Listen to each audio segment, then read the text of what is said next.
Here is the new creation, a DBRC chassis with 828 RC links, Nexus racing shocks, Fury Tech Unity Pro. I don't know if you can see that up in here.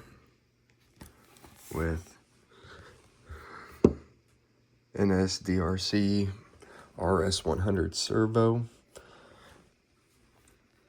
Fury Tech micro Tesla. First time I ever used that. I know a lot of people would say, you know, electronics are too high, but I wanted to go for something that was just easy to get into, and it looks cool with a body on. This is temporary right here. I'm gonna get a bed to go in there so it can mount back here, and then eventually I'm gonna do a WT micro body and then custom paint it and everything, but I'm waiting for that to come in. This has the brass Enduro wheels, the new pin tires from Muse, and then the new Muse inserts. Carrier bearing setup.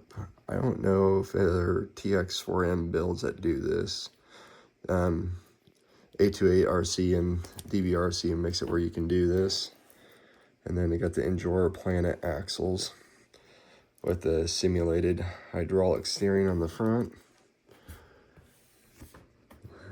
Having all that clearance on the back with that angled skid mount just allows you to go over things that other things can't do. And it being extended like this just really keeps the weight up front so it doesn't want to tip on you. Like I said, I know I could get the center of gravity lower and make it even better with the electronics, but I just think it looks cool like this, and it's easy to get to them. And I'm not doing comp rigs or anything. I just do it for fun, so I don't see a point in doing all that. And then I did the brass 7mm stuff on the hexes there. And I had to cut the body a little bit for the front tires. But I wanted to, even though it's like extremely custom, I still wanted it to have a little bit of a scale look to it. And I thought I came up with a temporary fix until I get the bed on this. It was kind of cool. I'll show you guys here in a second. All right, so that's with the body on. You can see the micro Tesla in there. I think that just looks really cool, being able to see that through the glass like that. And then what I did was I used a couple of little pivot joints from some links, and use a washer there, and just use some rubber bands and twisted them to keep the back end down until I can get the bed inserted from Etsy in there. And then just use some Velcro for attachment. I also got magnets coming, so we can convert it to magnets. Looks pretty cool.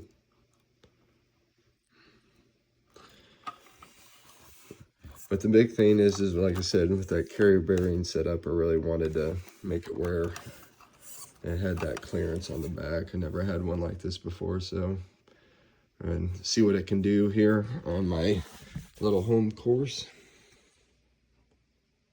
I got that off of Etsy as well. There's a guy on there that makes this stuff. He has even cooler kits now. He was just really starting, I think, when I bought this one. It's expensive, but it works really well, and it's easy to put together and take apart and store. All right, first thing is just a slow crawl up this.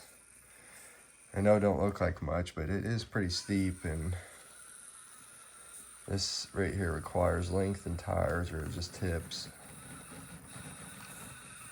There he goes. Did that pretty easy.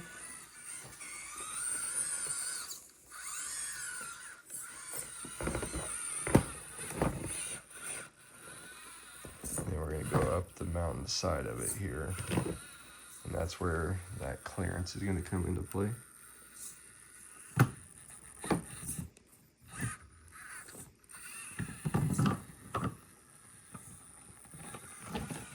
Ooh, still learning how to film and drive.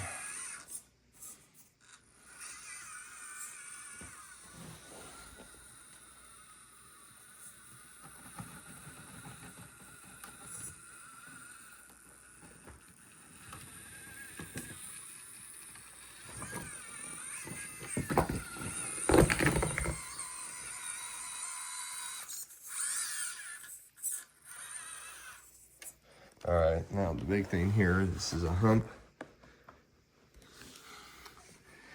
And none of my other crawlers can do this besides this one because of that clearance on the back.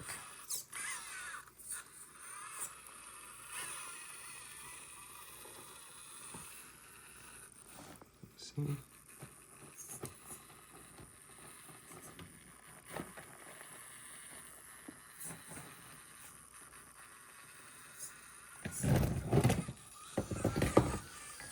Ain't nothing. There's dry shafts get hung up and then it just wants to go straight back. All right, now I'm gonna pivot things here for the hardest angle. All right, here's the mountain. It's about, I'd say about 10 inches tall. And we're gonna try to go up the side of it here.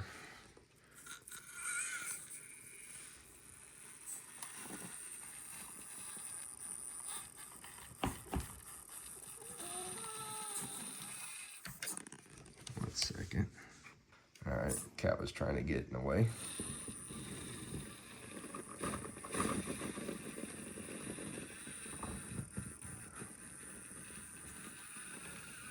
There, look at that.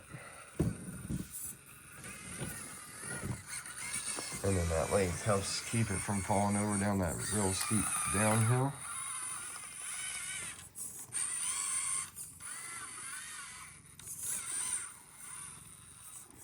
And you can see it's pretty much straight up and down on that little plate right there.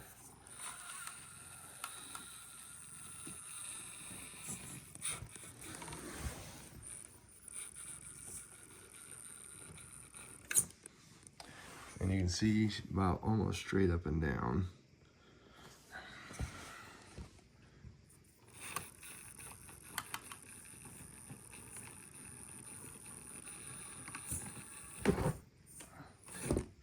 Oh, 1 second.